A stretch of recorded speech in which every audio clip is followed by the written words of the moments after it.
Oh my, somebody broke into my home. Somebody broke into my home and shot my wife. Are they still in there? I don't know. I don't know. Okay, what's the address? Pitt City, Ohio. Please hurry. Please hurry. What are you seeing?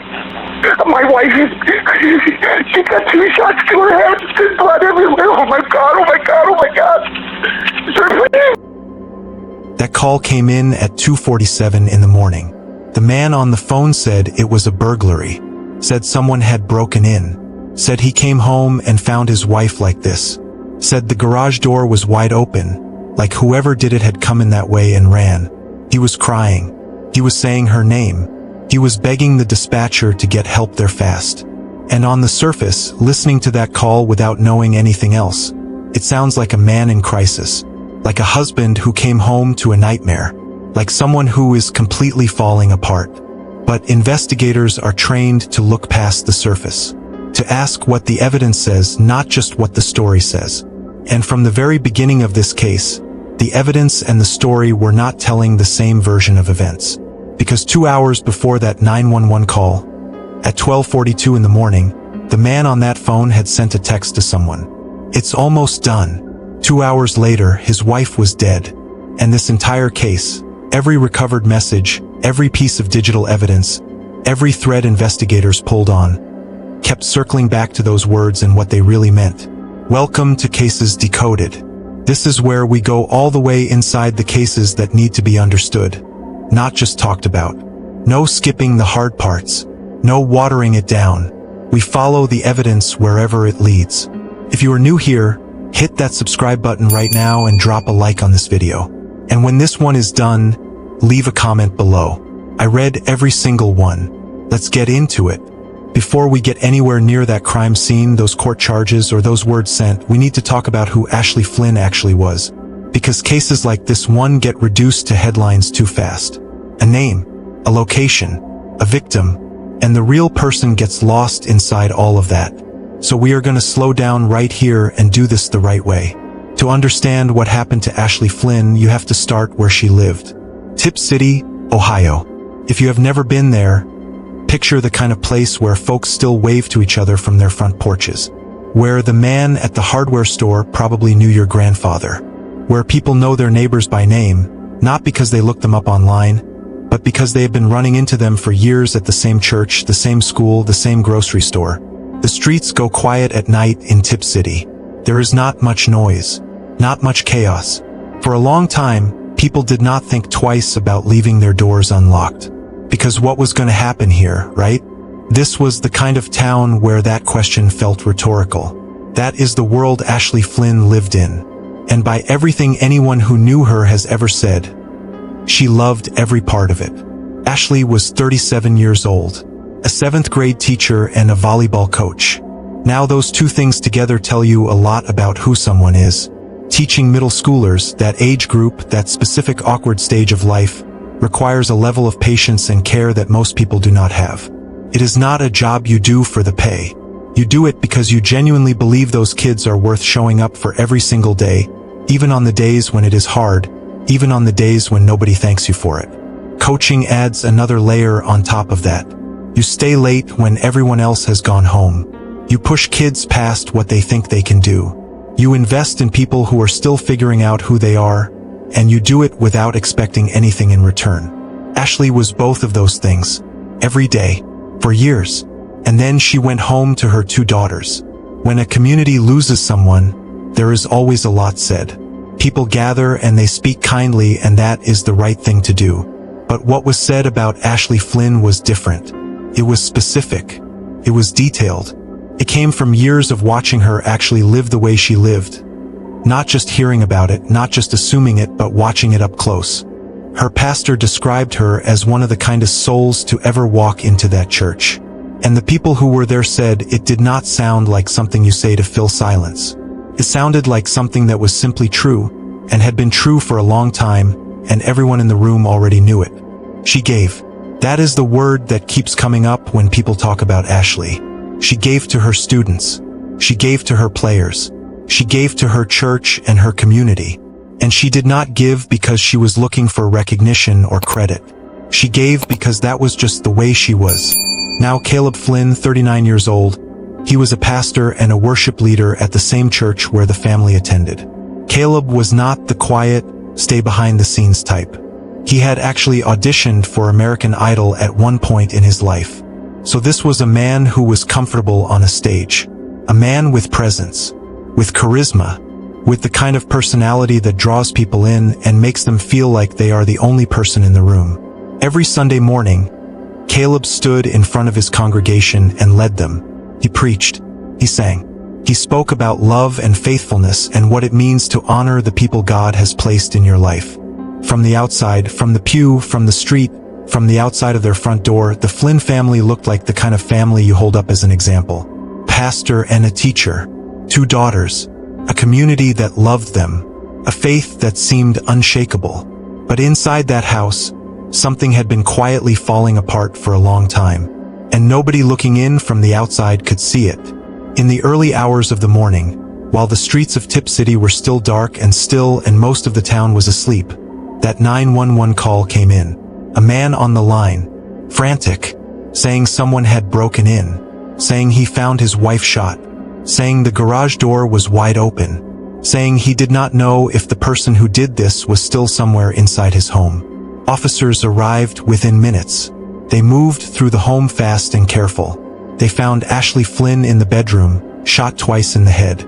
She was gone. Her 2 daughters were still in their beds, still asleep. They had not heard a thing. They had no idea what had just happened to their mother. The scene was locked down. A homicide investigation was opened, and detectives got to work. The story that had been given over that 911 line, that was not the end of anything. That was just the starting point.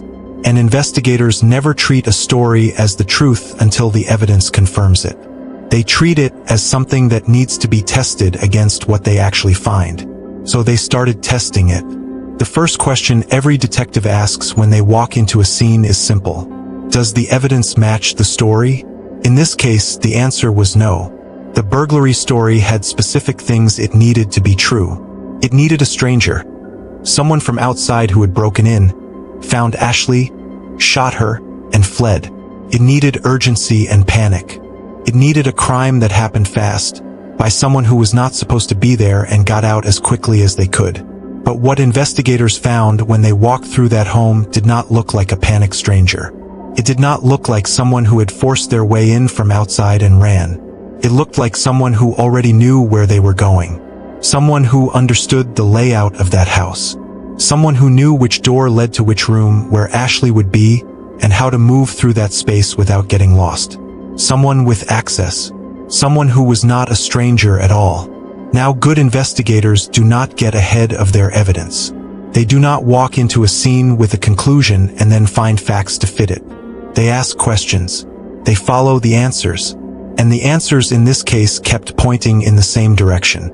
The police chief made a public statement early on. He kept it measured and steady, and that was the right call. Because in a small town, when something this serious happens, fear spreads fast. People jump to conclusions. Rumors start. And the last thing a community in pain needs is wrong information making everything worse. They meant every word of that. They went to work. They pulled records. They ran forensics. They followed where the evidence led. And where it led changed the entire shape of this case. Let's talk about what came back when investigators pulled Caleb Flynn's phone. There was another woman. The records showed months of contact with someone who was not Ashley. Texts back and forth. Conversations happening on encrypted messaging apps. The kind people specifically choose because they do not want a paper trail. The kind of apps you download when you need your conversations to stay hidden from someone who might see your phone. And the pattern of that communication told investigators something important. It was not casual and it was not steady. It was building. Week over week, month over month, the contact kept increasing. And on the night Ashley died, as midnight came and passed, that communication did not quiet down. It got more active, more frequent, more intense. Something was happening, and investigators knew it. But now here is where this case goes from an affair to something much darker. Caleb Flynn had deleted messages from his phone. Went in, cleared them out, dropped them into the digital trash and thought that was the end of it. Gone. No record. Nothing left to find. Except that is not how digital forensics works. And whoever was counting on those messages disappearing made a serious mistake. When you delete a message from a device, the data does not vanish. It leaves a trace. The system simply marks that space as available to be written over, but until something actually writes over it, the original data is still sitting right there. And the people whose entire job is recovering that data, they know exactly where to look. They have done it in hundreds of cases just like this one. They did it here. Every single deleted conversation was recovered, pulled out of that digital trash, timestamped, verified, and placed into evidence. And what those messages contained went far beyond what investigators had expected. They provided a timeline, a clear, documented, step-by-step record of communication that ran all the way through the hours before Ashley was killed. Not just proof of a hidden relationship, a detailed account of what was being said, what was being discussed, and what was being set up.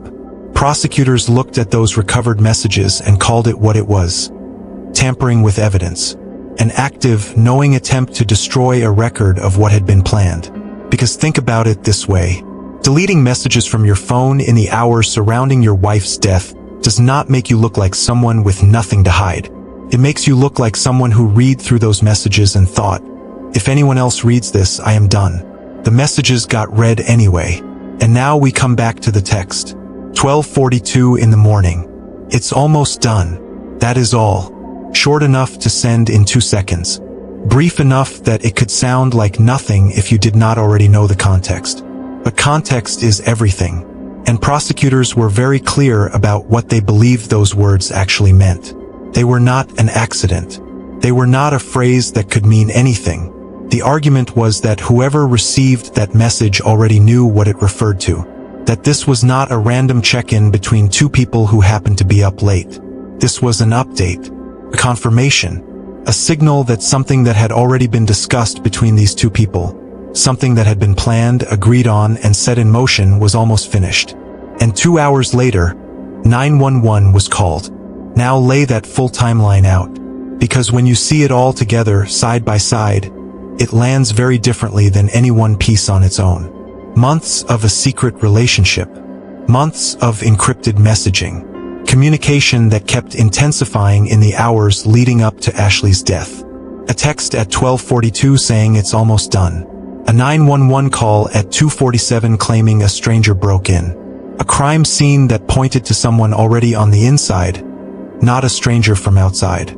And then deleted messages recovered by forensics placed into evidence and laying out a documented trail of exactly what was discussed in the hours before Ashley died. Every single thread in this case points in the same direction. There is nowhere else for any of it to go. 3 days. That is how long it took from the morning Ashley Flynn was found to the moment police made their move. 3 days. Caleb Flynn was arrested and charged with 1 count of murder, a felony of the 1st degree. 2 counts of felonious assault, both 2nd degree felonies. And 2 counts of tampering with evidence, 3rd degree felonies. 5 charges in total.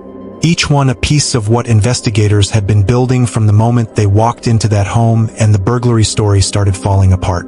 The worship leader, the pastor, the man who stood in front of his congregation every Sunday morning and led them in songs about love and faithfulness. The man with the stage presence and the American Idol audition and the smile that the people in those pews trusted.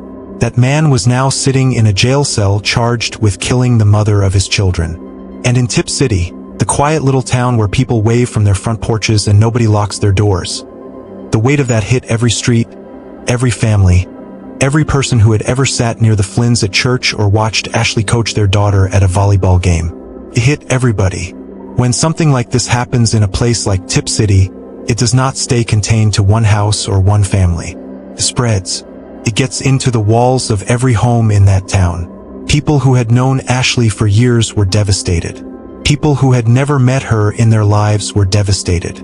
Because a story like this one gets into you whether you knew the person or not. You start picturing the daughters. You start thinking about those 2 little girls waking up that morning, going to sleep one night in a house with both of their parents, and waking up into a world that had completely changed while they were sleeping. And they did not know yet. Nobody had told them yet. And that moment, the moment right before someone has to sit down and explain to a child what has happened, that moment is one of the most devastating things a community can imagine. And one community member said something that stopped a lot of people cold. Those daughters didn't just lose a mom. Now they've lost a dad too. Sit with that for a second. 2 little girls. No mother at the breakfast table tomorrow morning. No mother at their volleyball games. No mother to call when life gets heavy, and they do not know what to do, and they just need to hear her voice. And their father, the man who was supposed to be their foundation, the man who was supposed to be the person they could always count on, gone too. Just in a different way. Those daughters are going to grow up carrying all of that. That weight does not go away. It does not get lighter with time the way people say it does. It just changes shape. That is the part of this case that does not let you go no matter how long after you finish watching. But here is what a town like Tip City does when something breaks people open this way. They show up. A woman in the community named Sarah Kaler started taking orders for handmade shirts. 3 words on them. Live like Ashley. Within days, over $2,500 had been raised. Every single dollar going directly to Ashley's 2 daughters. What got people was not just the amount. It was who was contributing. Strangers. People who had never met Ashley Flynn. Never been in her classroom, never watched her coach, never sat near her at church. Reaching out and asking what quotes of hers could go on the shirts. Wanting to carry her name. Wanting to hold a woman they never knew the only way they had available to them. That is what the community did. They held her. And one person, someone who had watched all of this unfold from inside that community, put it in a way that got to the heart of everything. It's just sad that Ashley lost her life over something so silly. Silly. That one word carries the weight of the whole thing. Because when you strip everything away, the court charges, the digital evidence, the recovered messages, the press conferences, the legal arguments, you are left with a question that has no good answer. What was any of this for? What did it get anyone? What did it accomplish? Other than leaving 2 little girls without parents, leaving a whole community broken, and leaving a woman who spent her whole life pouring into other people without the chance to grow old the way she deserved to. That question does not have an answer. It just sits there, and you turn it over and over and it never makes sense. What it does do, the only thing it can do, is remind you that behind every statistic in a case like this, behind every charge and every court date and every piece of evidence, there is a real person who had a real life, who had students who looked up to her, who had players who needed her, who had 2 daughters who called her mom. That woman is gone. And the absence she left behind is not something a verdict fills. From a legal standpoint, the digital evidence sits at the center of everything the prosecution is building. The texts, the encrypted messages, the deleted conversations that forensics pulled back from the trash. And that text at 12:42, the words that prosecutors argue were not casual, not random, not something said without knowing exactly what they referred to. Legal analysts who looked at this case made one point very clearly. If those recovered messages show documented coordination in the hours before Ashley died, if they show 2 people agreeing on something, confirming something, checking in on something, then the prosecution has a case that is extremely hard to walk back. Because you cannot unrecover what forensics has already found. You cannot make a time-stamped message disappear from evidence once it is already in evidence. And you cannot explain away "it's almost done," sent 2 hours before a murder without that explanation being airtight. The tampering with evidence charges add another layer. They tell a story on their own. This person knew what was on that phone, decided it was dangerous enough to try to erase, and tried to erase it. That decision alone tells investigators something about what was in those messages and what the person sending them understood about their own situation. Investigators also confirmed at the time that the 911 recording and body camera footage had not yet been publicly released, held pending proper legal procedures. But the investigation remained active. Every piece of evidence collected, every thread followed, and the community remained watching. Because that is what communities do when justice is still unfinished. They stay present. They keep Ashley's name alive. They wear the shirts. They share the story. They make sure that the 2 daughters who lost their mother on that night in Tip City know that an entire town, and now an audience far beyond it, remembers who she was and what she meant. A celebration of life was held for Ashley at Christian Life Center in Dayton. The people who came, the teachers, the volleyball players, the parents, the friends, the community members who had been touched by Ashley in ways big and small over the years, they did not struggle for things to say. They had too much to say. They could have talked for hours and still not covered it. And that is because Ashley Flynn was not a complicated person to understand. She treated every student in her classroom like they mattered because to her, they did. She pushed her volleyball players because she believed in what they were capable of, even before they believed it themselves. She woke up every morning and put her daughters first. She showed up for people without being asked, without needing credit, without keeping score. And toward the end, in the weeks and months before she died, Ashley had told people close to her that something was not right, that she was at her limit, that she could not keep going the way things were going. The people around her heard those words, but none of them knew how close the end was. And that is the thing that haunts the people who loved her. Not just the how, not just the who, but the fact that she was telling people she was struggling. She was reaching out in the way she knew how, and still there was nothing anyone could do to stop what was already being set in motion. Even while her own world was falling apart, Ashley Flynn kept showing up for the people around her. That is who she was. That is the person this town lost. And when you sit with that, when you really sit with it, something about it refuses to leave. Because there is a particular kind of pain that comes from losing someone who was genuinely, consistently good.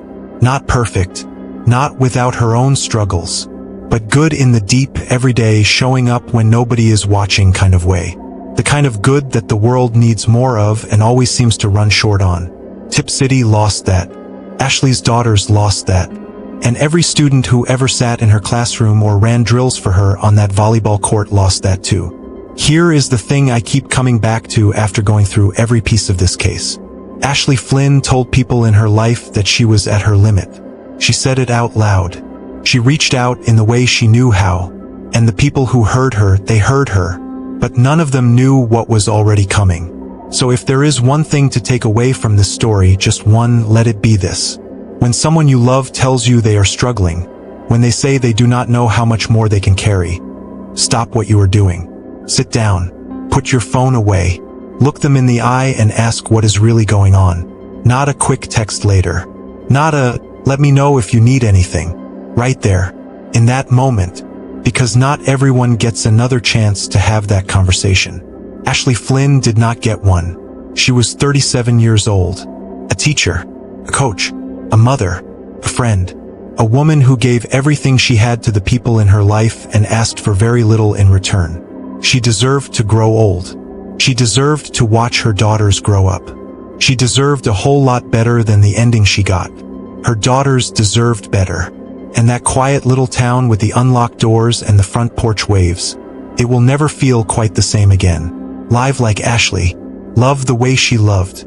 Show up the way she showed up every single day.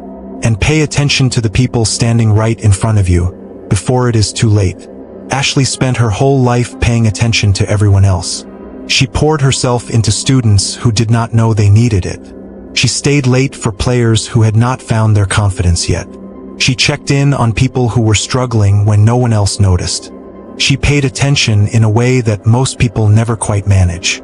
And in the end, when she was the one who needed someone to pay attention, when she was the one saying she could not keep going, the thing that was coming for her was already set in motion. Already decided.